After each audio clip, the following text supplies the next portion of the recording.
Greetings and salutations, my friends.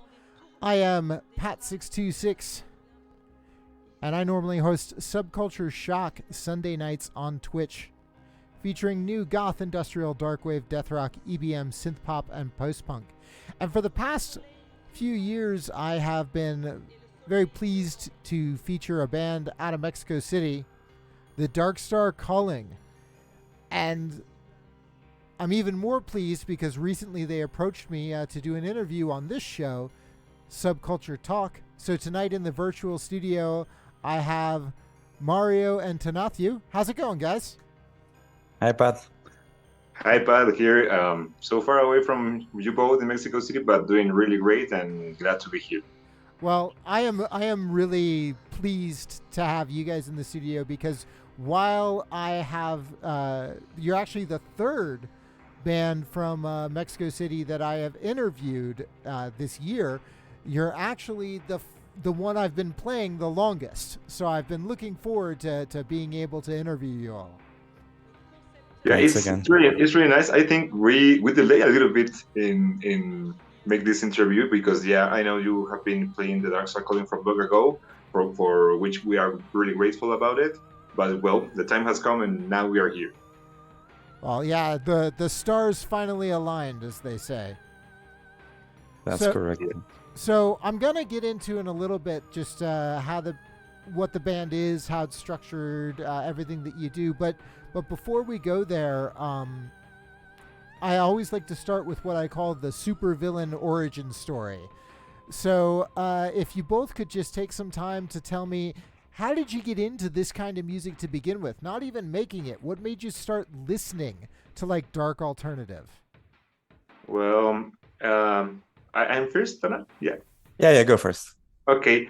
Well, mostly in my case was mostly the influence of my sister. I am the middle sibling in a family of three children.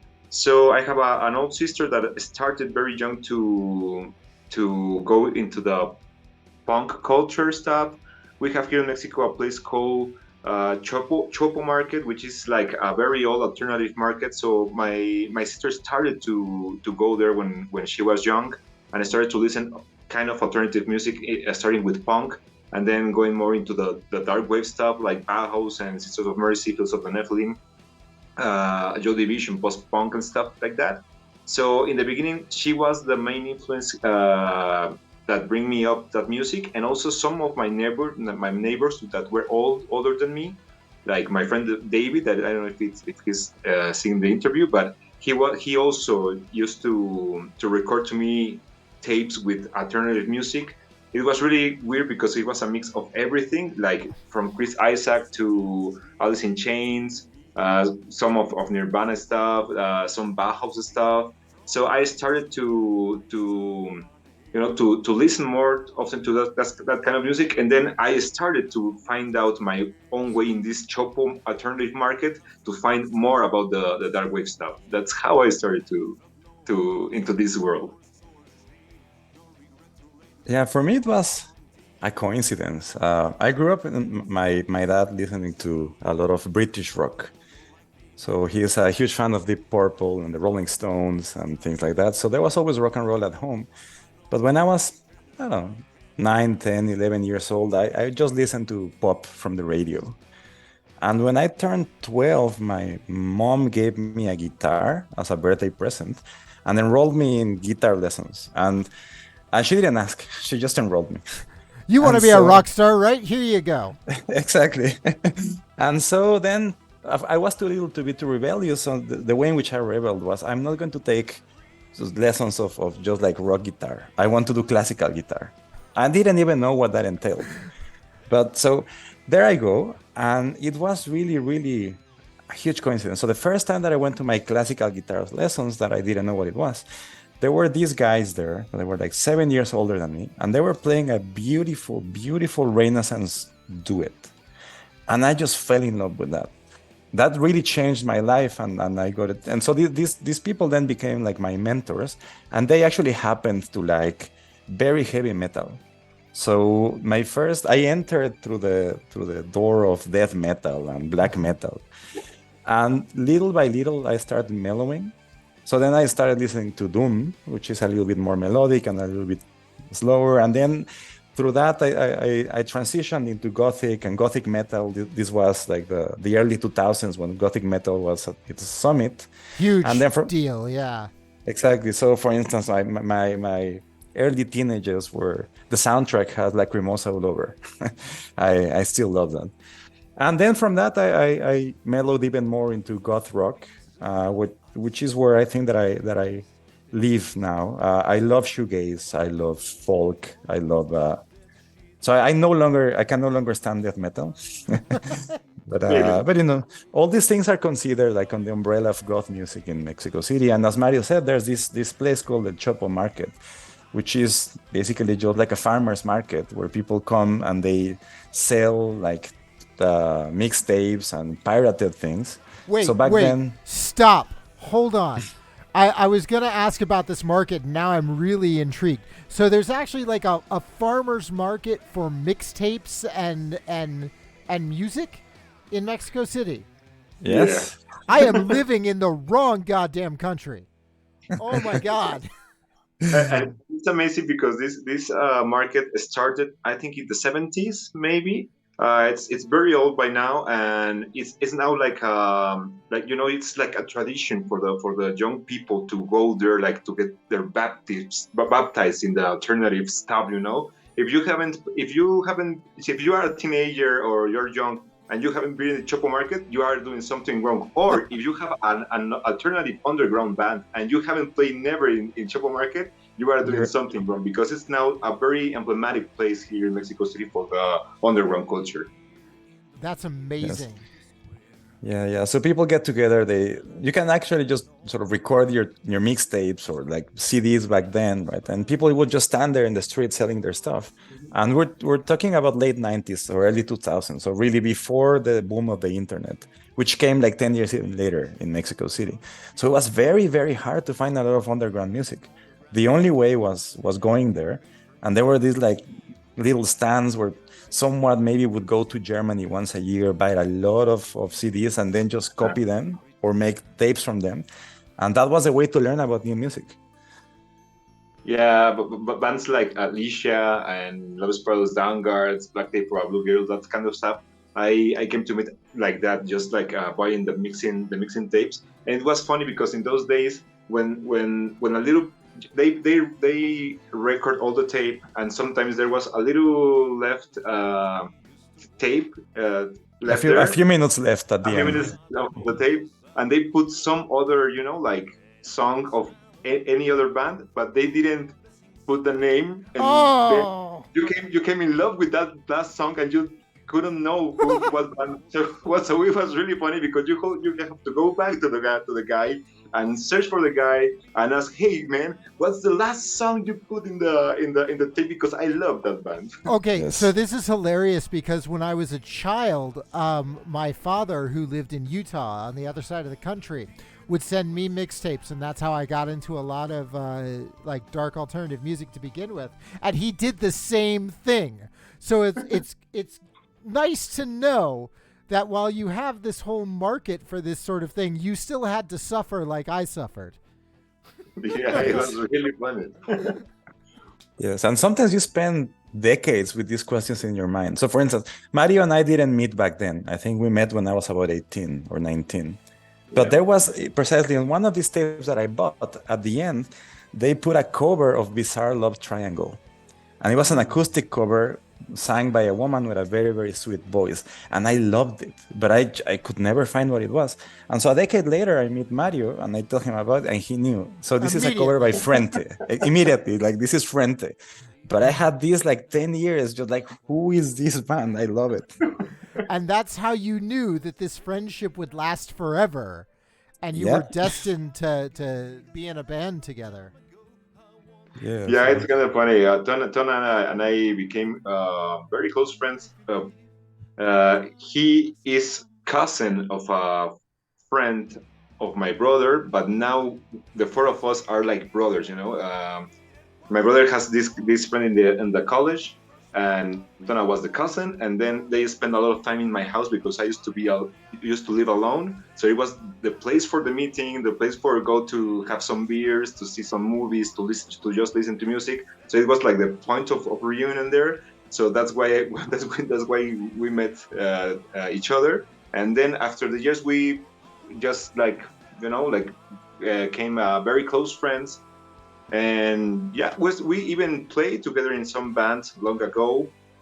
And now with the Darkstar calling, we have this collaboration, very very stretched collaboration. Tona is very important in the band, even if it's not like a live musician or something. He's there. He's part of the band, and it's a very very important pillar for the band right now. So elaborate. What does like? So I know that you, Mario, write all of the music, and you do a lot of the playing of the instruments, and then have guests involved, and you write the lyrics as well. So what is this important part that Tonatiuh plays in the band? Well, Tona, most than anything, make me believe that the band worth to be heard by other people, not only in Mexico. For me, in the beginning, the Darkstar Calling was only like an infatuation for myself. Like I just want these songs to be by for myself. I didn't have any expectation to growing up the band. And between Tona and Ignacio Fontan, the drummer of the band, Ignacio was the first one who told me like, hey man, this music you are doing now is sounds really great. Let's make it a band. And I was like, no, I don't want any more bands because I have many bands here in Mexico. And I was like, no, I don't want any new project. But Ignacio was like pushing a little bit, and then I say, okay, let's do it. And then I think in the same time, I don't know why, but Tona, I think I sent you some songs there, or Yes, I think so. When you recorded the first EP, right? So it was self-produced and self-recorded. You recorded all the instruments, and even before producing the CD, you put everything on a Dropbox, and you sent it to a few people. And I was one of those few fortunate. Yeah, And I listened to that stuff, and that was really another level, right? So Mario and I have known each other for about 20 years, maybe a little bit more. And as he said, he has played in many different projects on those years. We have even played together. And there's some things that I like, there's some things that I don't like that much. But when I heard this was really a completely different level, right? So and I just felt, I mean, this music really needs to be heard outside of Mexico. It's just time to take it to the next level. And so I also started pushing in that sense. And so it was first convincing him to take it more seriously, because he is playing for another at least one more band that is probably has more followers. And so it was no, forget about that thing, right? You should focus all your energy and all your creative spirit here, and let's start promoting it. And as those things started happening, Ignacio on his side and me on my side, so I'd like to think of myself as part of the creative process, although Mario is definitely the composer, right? But sometimes there's a little bit of tug of war. We told you the story of the drums in the blessings, the horns. All right, so yeah, you told me that before the interview. So let's stop and talk about that for a second, because that was a great story. Because Blessings That Are Gone was the first track that I heard from the Darkstar Calling, and actually Tonatiuh sent it to me. And it took me it took me several years to realize that he wasn't actually playing on any of the songs, because I thought that he was he was actually one of the people performing before I looked into it, because he was always the one sending me new stuff. But I remember when he sent me the Blessings That Are Gone, and I was listening to it, and I was like, wow, this is some good, like, classic sounding goth rock. This is great. And then all of a sudden the horns came in out of like a spaghetti western, and I felt like it took it to a completely new level. And it was at that point that, Mario, you told me that there had been an argument about those horns. Yeah, it was really funny. Most of the Darkstar Calling songs start with a guitar. I am a composer. I study composition, so I can manage a lot of many instruments, and I can think about many instruments like strings or horns or whatever. But for me, the real way to create is just like, the roots. You have the guitar, you have the voice, you have some words in your mind, and start like that. So I start blessings like that, just guitar and voice. And then I started to imagine the arrangements and this stuff. I think about the gothic style guitar with delay and stuff, the flanger and the drums and the bass. And then I was thinking about that bridge. Like I was like, damn, this sounds really empty, but sounds like a march, but not like a march of an army. It's more like marching through the desert of, I don't know, Arizona, to say something like that. And I recall, that the Clint Eastwood pictures, the Clint Eastwood movies. This spaghetti western by Sergio Leone, and like the music of Ennio Morricone, that it's really amazing for me. So I was like, what instruments they use there? And I was like, damn, horns and trumpets. So I started to think this place is perfect for a solo horn trumpet stuff. And it's funny because I do all the arrangement, and then I send it to Tona, because Tona is I think maybe the first person who listened to the demos of the new songs. And it was funny because the first thing he told me was, no. I think the horns, I don't like the horns, so they don't have to be there. You're doing Tonatiuh, something. I love you to death, but you were wrong. Yes. Apparently, this has been the consensus that I was completely wrong. All right. And for me, I tend to be a little bit more of a purist. Yeah, So that's I was fair. loving the atmosphere. And as you said, just the horns come out of absolutely nowhere. It's like, no, you have to lose those things. And no, Mario stuck to his guns. And well, that's one of the staples of that song, I have to say. But in many ways, that's part of my part on the band, right? So I listen to many of these songs on their baby version, and we have some exchanges. I tell Mario how I feel about it, and then of course he always makes the final decision. But I feel that I'm part of the creative process in that way. Same with lyrics and with a little bit of the graphic concept. I feel But like I think that's a really important part, though, because if you stand up there and you say, okay, no, this isn't working, then Mario has two choices. He either has to sit and think about it and go, no, you're right, and come up with something else, or he has to defend it, and he has to think really hard about why he wants to keep those horns in there, and that makes it a much more thought out, careful process. And I feel like every musician needs a person like that. Yeah, sometimes, mostly I'm kind of dictator in when I am composing. I try to have control on everything, because many of the times I have in the head of how it must sound, and also for me it's kind of, like a risk, to a gamble, to dare to put some stuff that might not be fitting in the music style or the genre of the band. But I prefer, like, try to see what happened and how the people react to this, like, kind of out of the box sound or out of the box instrument, and see how it evolves. And in this specific case with Blessings, I think it was really good, because right now most of the people that hear the song, they tell me, like, damn, those trumpets and those horns are really nice. And it's kind of funny because I always recall about Tonatiuh or argument about it. yes. So I feel like that's important, though, because, like, it's important, like Tonatiuh was saying, that there needs to be a solid core in there. That there is a place for that purist nature of it there, because there needs to be something solid in there that we recognize. But then you're also right, Mario, that if you don't take that risk is what takes a good song and makes it great. I don't think that greatness can come if you're not afraid to fail. If it's only when pushing against failure when making a decision that could flop terribly, that you're able to create something great.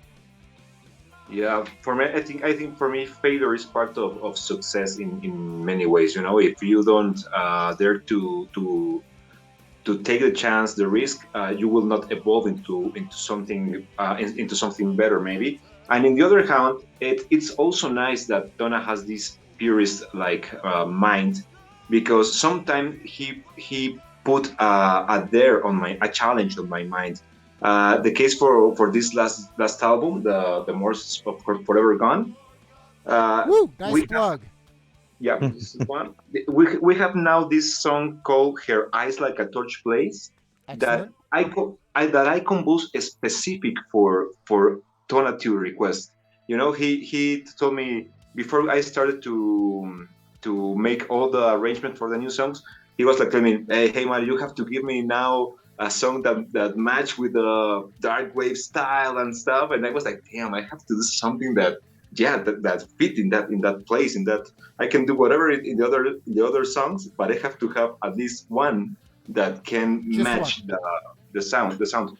And it's funny because I came with this song and I think about the song and I try to match in the dark wave stuff, and now I think it's the most hear song of this album. Yeah. The most listened to. So The most listened song. Sorry. Yeah, no, exactly, and I feel like okay, so we, you know, Tonatiuh, we got after you for being wrong at that one point, but you were absolutely right on this one, because yeah, like that is and a good segue, because I want to talk about the new album, because I feel like from a production and a lyrics standpoint, I feel like that was very much of a level up. Don't get me wrong, I like the previous albums. But I feel like this has been you've really condensed the Darkstar Calling sound into something recognizable, that very obviously you, and also just some of the best stuff you've ever written. Do you want to say something, Dana? Yes. Well, first, thanks for the kind words. Yeah. Thank you. Yes, that's precisely something that is often present in arguments, right? So I tell Mario, okay, so I need something. I need you to keep an identity, a musical identity for the band. Otherwise, it's going to be very hard for me sort of to sell, and also for your audience to recognize you. And so it's from this like intellectual or creative esgrima fencing that a lot of improvement has come. But yeah, we agree that this new album we really it was taken to the next level.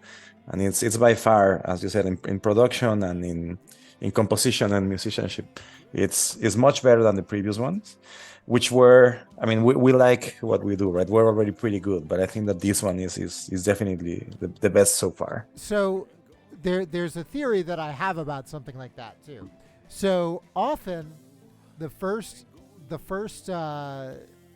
album or several albums that an artist makes are like their most experimental, really trying to find out what their sound are, and that's where you get some of the greatest nuggets of potential in there.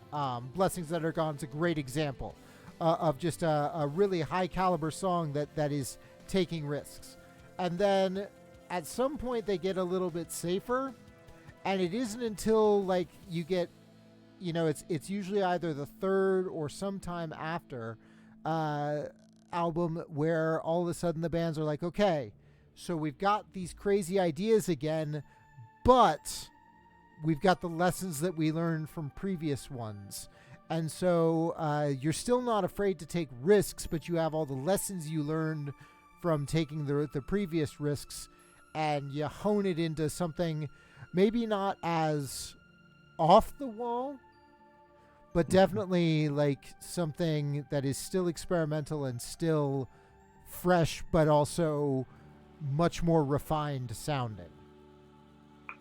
Well, yeah. I want to go a little bit backward about. Yeah, go ahead. About this. Yeah, for me, each one of the Darkstar albums, this is the third. It's really really different from each other. And as you said, the first one was really experimental stuff. because I didn't knew what will happen with Darkstar. I didn't even think that it will be a band, or I will keep on going with the composition for that band. I just put together some couple of songs that I have there in the bucket, just waiting to be released, and I released them. But yeah, about the nuggets, the good nuggets you have in the first ones.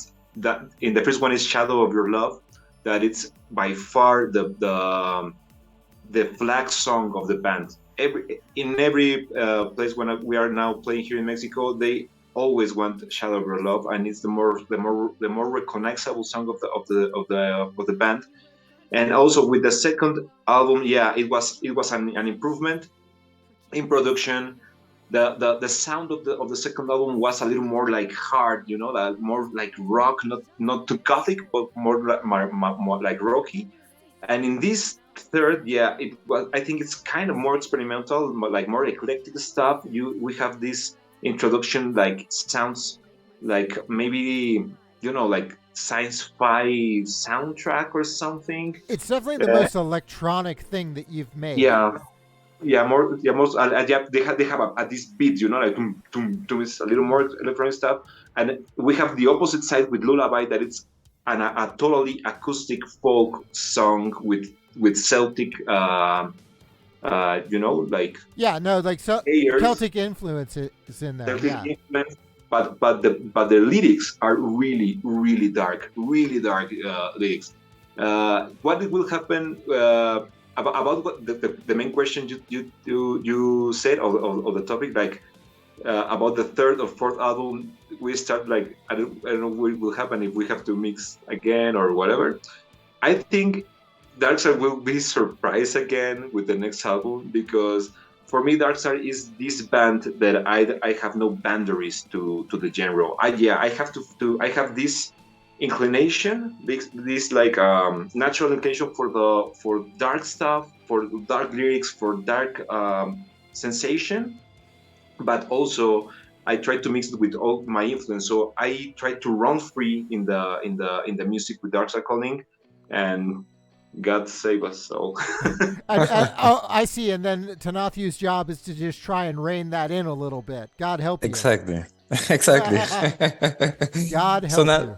now you see that's exactly the thing, right? So I don't know, maybe the term producer is a little bit too strong, but I see myself as sort of precisely trying to shepherd Mario's creativity and into something that has more or less a cohesive form.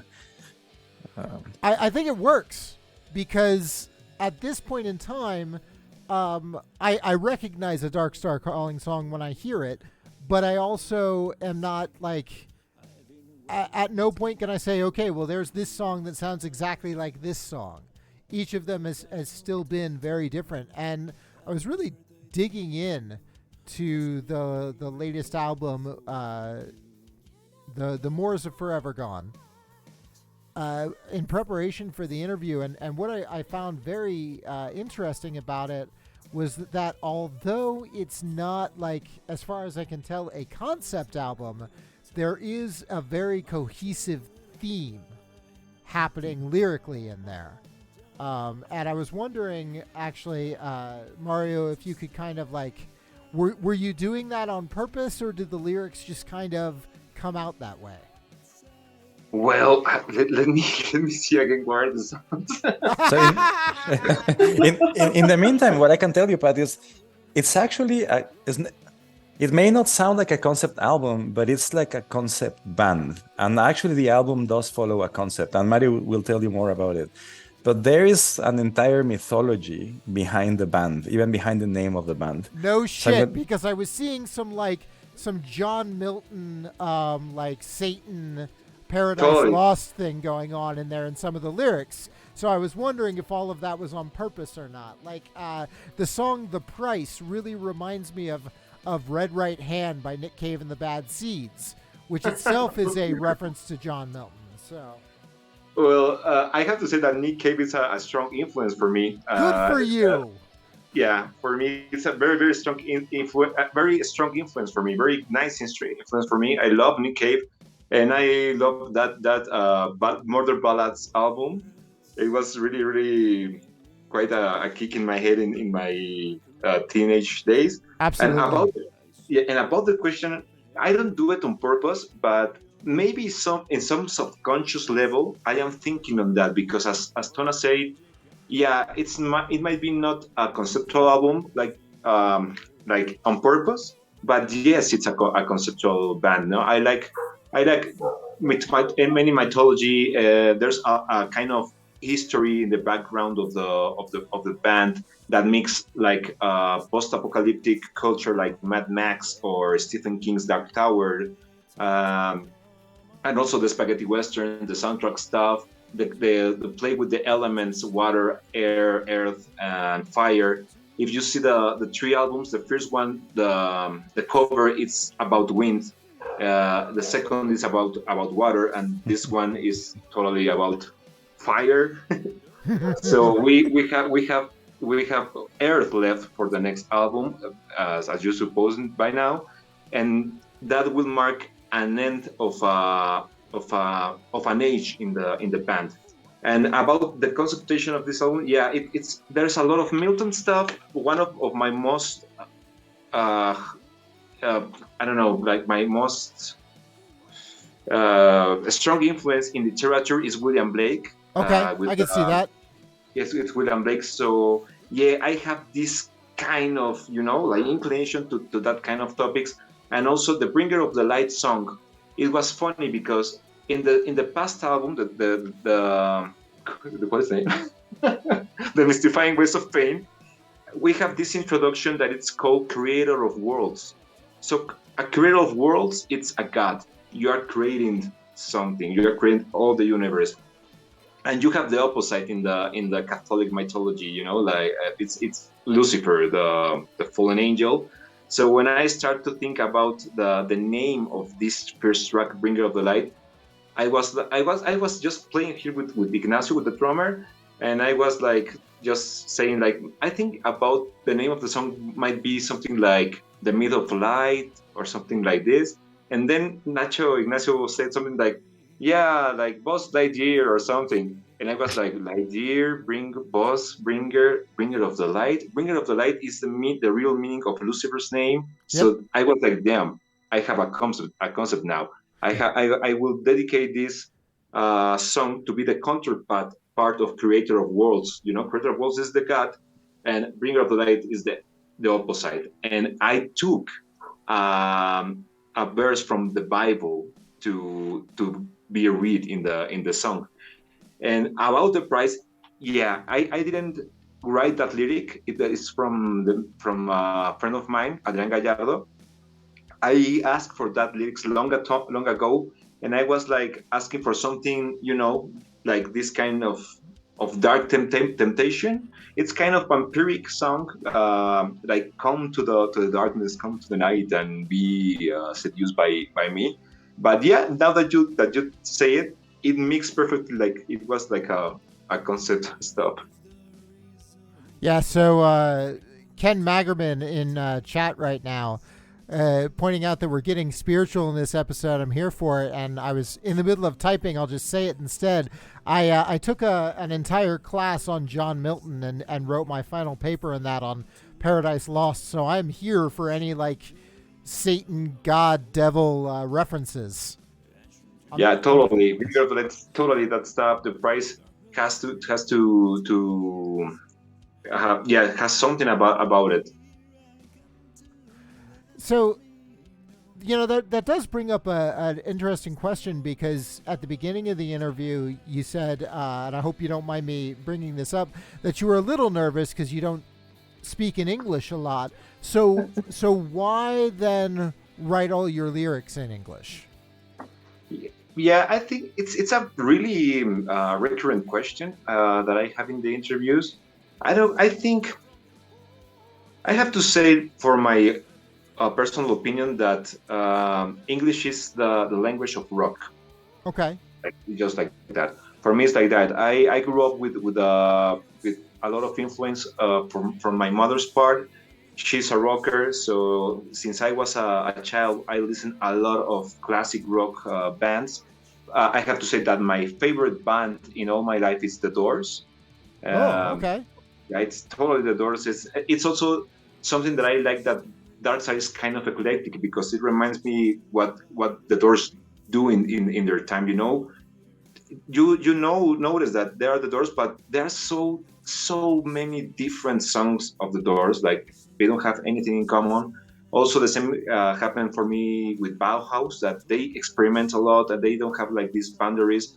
They have this dark spirit, but they don't have these boundaries. So about the return to the English stuff, I grew up with a lot of English music, from Elvis to the Doors, Led Zeppelin. Then in the early 80s, when I came to New Quiet Riot and Motley Crue, I started to listen more English music. So I grew up with this English music education. So for me, it's kind of more easy to fit my lyrics, or to think the lyrics in English in a rock band. No, that makes sense. That's actually I've heard that a couple of times talking to various bands. Both industrial, like I think Grab Your Face said the exact same thing, and she's they're making mostly industrial rock type sounds, but they said that over there in France they were like, yeah, but I couldn't sing the lyrics in French because English is the language of rock. So it makes sense. And it also makes sense where you're going with that. And I really like what you pointed out. This is another thing that a few people have been saying, and I completely agree with, that but you really hit the nail on the head here, that all of the bands that we consider to be like the fathers of goth music and post-punk and industrial weren't trying to create a specific sound. They were just making music, and we decided that was what goth and post-punk and everything sounds like. But if we then just try to imitate that, we're not creating music, we're imitating musicians. Yeah, totally. That's one of the meanings that I think that's one of the important parts for me to have Darkstar. Like, like I can mix anything I have in my mind. I have other bands where I play specific genres, like symphonic metal or gothic metal or classic rock goth. But yeah, with Darkstar, I try to do this stuff, like to mix. You can notice always that I have this dark side. All the lyrics of the Darkstar Calling are really, really gloomy and really melancholic and nostalgic. So you can find out that there's my spice of darkness. And also in the rock, in the ensemble, in the arrangement, you can also notice that. But I am not afraid, or I am not stuck myself in playing in doing the same stuff always. For example, this new album with Lullaby, I take a total risk about Lullaby. I experimented a lot with Lullaby.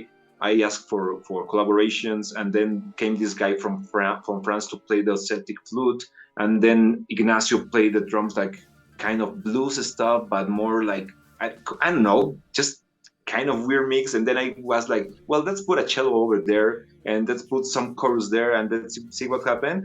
And it was really funny because it was a song that started like this with guitar and voice, and then became like I don't know, like an anthem for many people. Well, so, and for those of you that have never listened to this album, what is your problem, first of all? But second of all, that's actually the song that's playing in the background right now, so you can get an idea of what we're talking about.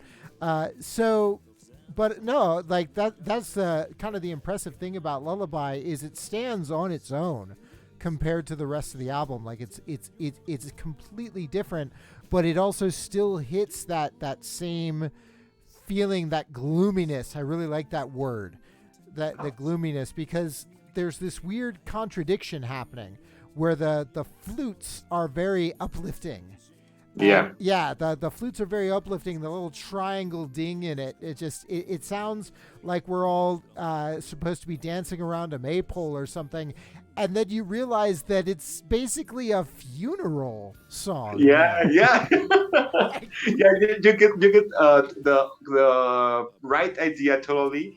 The song it's about some guy that it's lullaby for my next light on earth. I don't know if it's this guy is going to another dimension or to the space or whatever, or to but the he other. ain't here anymore. Yeah, he's not here anymore. And there's also this part in the lyric that it said something like, um, you have to I have to go, but you have to make a toast for me or something. So it's kind also like Like like a funeral, but don't also a just party, take my memory into oblivion. Yeah, for Is- example. Yeah, like which is a really great line, because it's not just about like I'm dying, but please don't forget me. Don't Yeah, and yeah. don't just do nothing with my memory. Like carry me on. This specific phrase is really nice for me because it also came from Mexican traditional culture of the Dia de Muertos, the Day of the Dead. Okay. We have this tradition that it's coming right now in the next week. Yep. That each year we put an offering for the dead ones, because it's supposed that they come from the other world to that night to eat or to drink what they most wanted in life. So we each year put this offering, and it's the way we have to to don't get the dearest one into oblivion. So that's also kind of the meaning of that line. Wow. So it do you ever like get the urge to write more uplifting lyrics, or does the music that I'm not saying, hey Mario, write a happy song for God's sake, but rather like, why is it, do you think, why is it that you're compelled to write these, because that's not just a song about death, it is a song about being afraid of being forgotten. That is a song not just about sorrow, but also fear. And love. Sorry. Continue, go ahead. please. No, yeah, so why do you feel so compelled as an artist to write songs like that? That's a really, really good question that I often make to myself. Like, yeah, I don't know. It seems, if you read my lyrics, it seems like I am a very, very sad person. Like, it's always suffering, and I don't know, like just like that. And in fact, I enjoy life. I am a person who wants to be happy, who enjoy life, who likes to travel, who likes the sun, who likes the light. But I think since I was a child, I have this kind of melancholic character. I don't know why. So that is something very, very natural for me. And also maybe in the teenage, when I became aware of the meaningless of life, like we are nothing in the huge universe. Like, we will be here just seconds for the universe, or even less, and we will disappear eventually. And eventually, we will be all of us will be forgotten. So I became aware of that, and I started to think, and how can I do something to get a little piece of me, a little legacy of me, even if it's for a little more time after I am dead. And I realized that music is my way to do that. And also, it's a way for me to get rid of the sadness of the life. I suffer like everyone else, like, for whatever, for love, for because of the country I live, or of the economy, or because of the rainy days, or whatever. So for me, music and this kind of writing is a catharsis. It's a way to get rid of these sad and melancholy feelings for not to destroy myself, like put it in the paper, put it in the song, share my pain with the world, and not have all the pain only for me. So as a person who likes to listen to music too, do you find that so what's the other side of that? Like, when I'm listening to your music, I'm not the one putting the pain out there. I'm the one like accepting your pain and listening to your pain. So what do you think that does for the listener? I think that I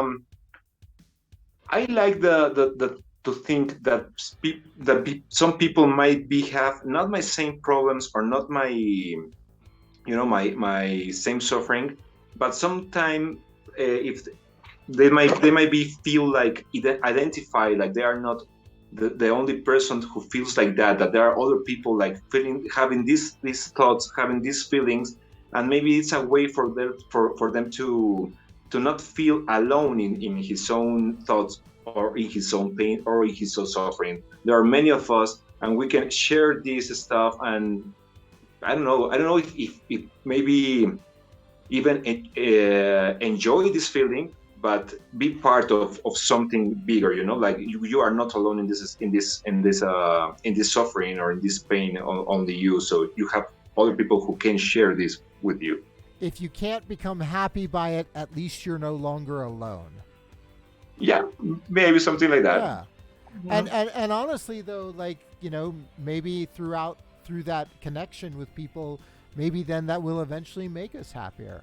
I definitely like in playing this music and then in reaching out to artists like yourself, that brings me joy, finding these other people that feel what I feel. And I feel like maybe that's what we're doing for each other. Yeah, totally. For me, for example, even share the first songs with Tonatiuh, and then he telling me that it's amazing and we have to do something. It's a way also that I put this sadness in that song, but now it's making me happier in some other way. Like I reconnect with my friend. We've been like separated long ago because we live in different countries, and we now have this contact again because of this music. So yeah, it's a way to make me happy, and also meeting special persons like you, like all the people that listen, that leave comments or see the interviews or whatever. It's a way to make me happy. That it's making me happy, and it's because of this sad music. At least these feelings got us somewhere, right? Yeah, totally. Well, so that leads us to, okay, let's say, for instance, that I had never heard of the Darkstar Calling before this interview, and now I really want to check out your music. What's the best way? Like, where can I find your music, your videos, anything like that? Well, you can find us. We have our Facebook profile. We try to keep it up to date and to post something every week. We are on basically all electronic platforms: Spotify, Deezer, Tidal. We prefer, if you like our music, that you go to Bandcamp and support us there. All our music is available also from Bandcamp. We have, I think, 5 or 6 music videos now. We have a YouTube channel. 8 music videos. Wow. Official, yeah. That is not a small number. No, and there are four more to come before the middle of the next year. And so all those are available on a YouTube channel. And everything you can just find by searching for the Darkstar Calling in YouTube, in Facebook, and Spotify. Well, we didn't get time to talk too much about the music videos, but that's another part where it's super, super cool and creative. Everything is basically done in-house. Really? Yes.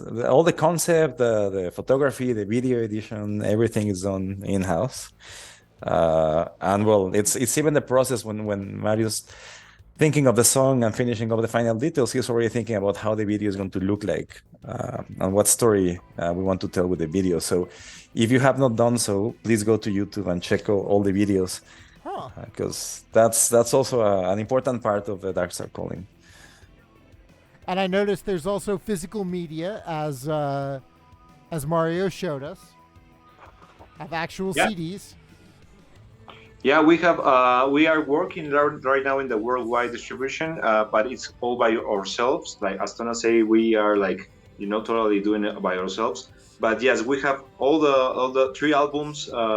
We have shirts right now. We have uh, cups or something. I don't know where is the cup, but we have cups. We have stickers. We have the albums. We have shirts. So we're gonna soon put all this stuff in Facebook to make it available worldwide. That would be incredible because I would love to have a Darkstar Calling shirt. I don't have one yet.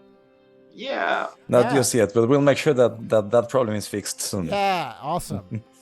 So, and I guess like that does lead to another question. Then you're making your own videos in house. You're making your own merch in house. You're not relying on other companies. But are there benefits to doing that? Because obviously it's a whole hell of a lot of work.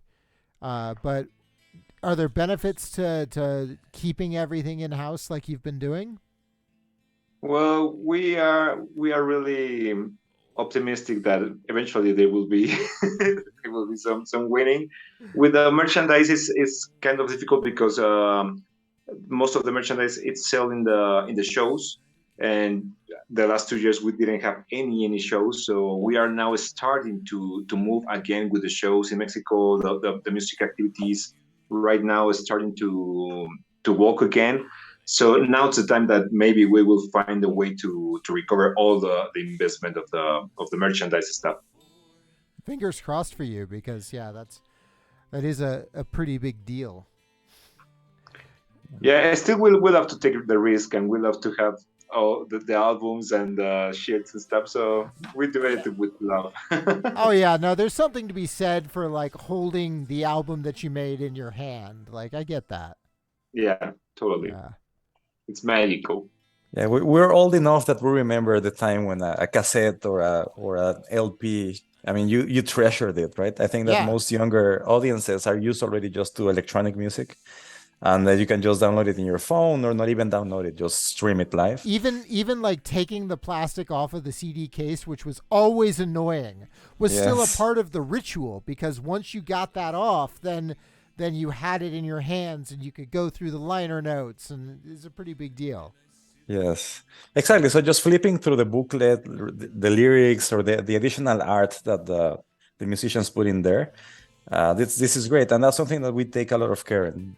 So actually, well, we'll make sure that you get some physical copies of the album so that you can see what we're talking about, because we also take a lot of care on producing the booklet art and things I would like love that. I still have thousands of CDs here, so I'm a big fan of that. They're mostly for display purposes at this point, but I still do appreciate it. And like, man,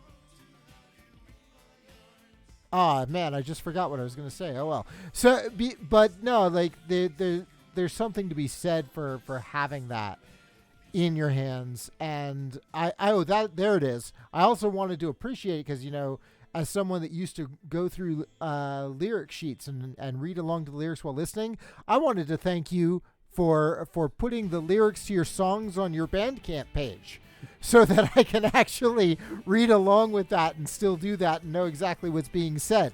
So thank you. Not every band does that, and I love you all for it. That's all the in Tonatiuh. Well, Yeah, that's another good call on Tonatiuh's part then. yeah. Glad Totally. you appreciate it.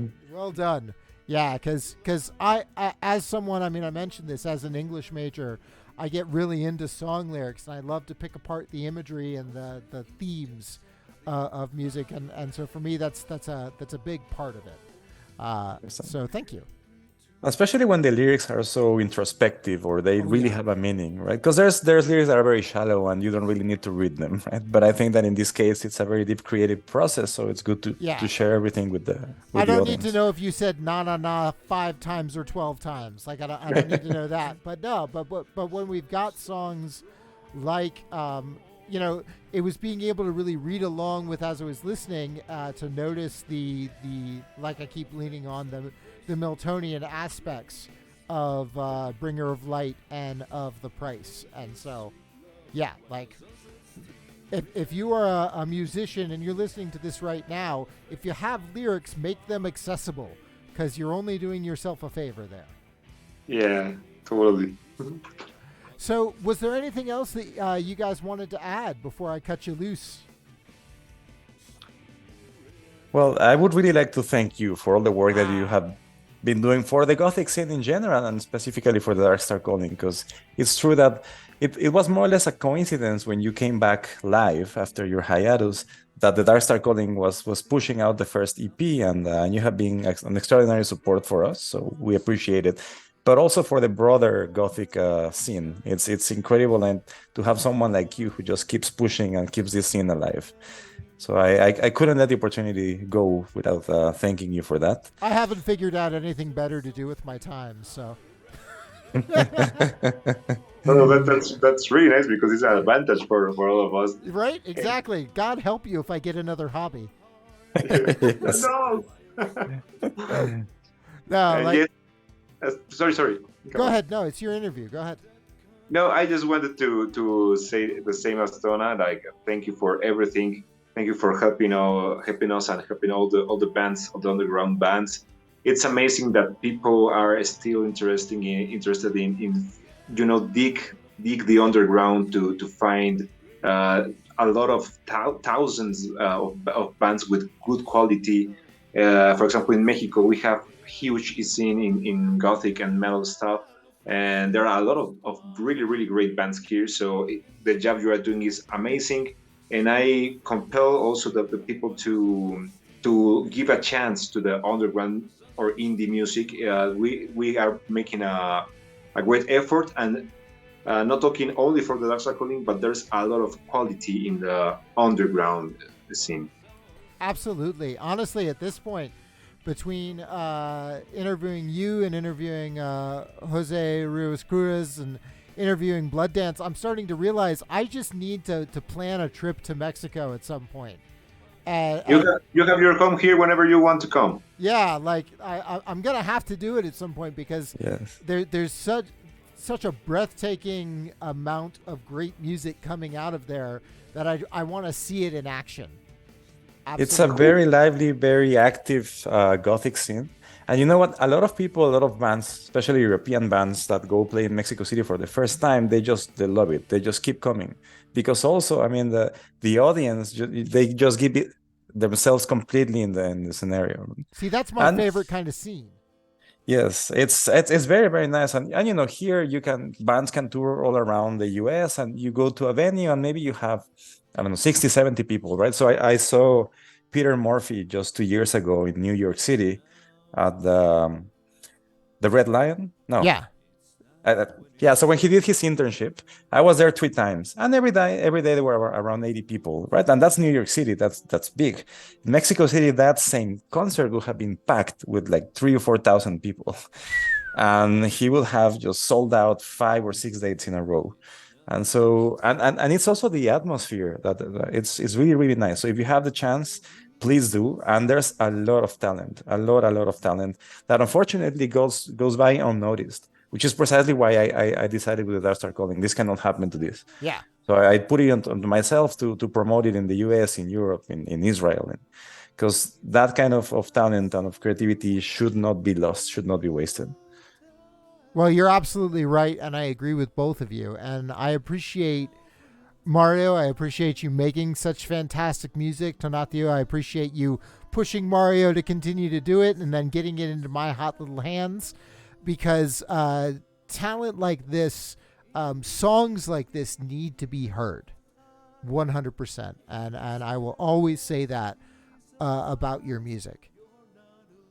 Well, thank you. I don't have enough words to thank you. And yeah, well, I will keep on going. It will be hard to get rid of me in music. So expect a lot of Darkstar Calling, because now I am thinking about the 8th album. So and we have the 3rd, so get ready for more. I'm ready. You send it my way when it's ready. Super cool. So friends, if you're listening live, that's actually going to be it for tonight. No after party because I need to finish planning my wedding, which is on Sunday. So Congratulations. Thank you. Congrats for that, yes. Yeah, but if you're watching on YouTube, then you have learned that there are 8 Darkstar calling videos out there. Go watch them, enjoy, and then get on over to Bandcamp or your streaming service of choice to listen to more Darkstar calling. Gentlemen, thank you very much for joining me this evening. This was wonderful. Thanks to you, Pat, as always. Thank you, Pat. All right. And everybody, have a lovely evening or whatever time it is for you. Bye. Ciao.